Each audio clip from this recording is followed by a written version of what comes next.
గ్రామాల్లోని జగనన్న లేఅవుట్లకు సంబంధించి గ్రామ సచివాలయంలోనే రిజిస్టర్ చేయడం జరుగుతుందని వాకాడు ఎంపీడీఓ తోట గోపీనాథ్ తెలిపారు. ఆంధ్రప్రదేశ్ రాష్ట్ర ప్రభుత్వం ప్రతిష్టాత్మకంగా ఈ నిర్ణయం తీసుకున్నదన్నారు. వాకాడు మండలంలో గత 2 రోజులుగా ఆయా సచివాలయం కార్యదర్శి జగనన్న ఇళ్లకు రిజిస్టర్ చేస్తున్నారన్నారు.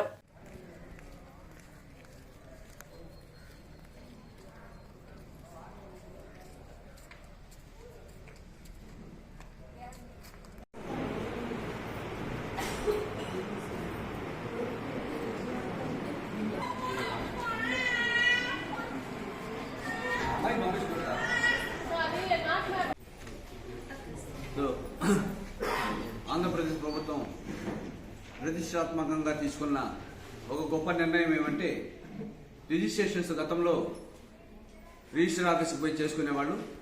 కానీ ప్రభుత్వం వారు జగనన్న లేఅవుట్లలో ఇచ్చిన ప్లాట్లకి సచివాలయం పరిధిలోనే పంచాయతీ సెక్రటరీని సబ్ రిజిస్ట్రార్గా చేస్తూ ఉత్తర్వులు ఇచ్చున్నారు. వారి ఆదేశాల మేరకు మనం వాకాడు మండలంలో మొత్తం 33 లేఅవుట్లలో 949 మందికి మనం పట్టాలు ఇచ్చి ఈకేవైసీ చేయించున్నాం. దాంట్లో భాగంగా ఇప్పుడు రిజిస్ట్రేషన్ చేయమని చెప్పేసి ఉత్తర్వులు ఇచ్చారు. గత 2 రోజుల నుంచి ఈ రిజిస్ట్రేషన్ ప్రక్రియ జరుగుతుంది అన్ని 12 సచివాలయాల్లో. దీంట్లో భాగంగా మనకి 867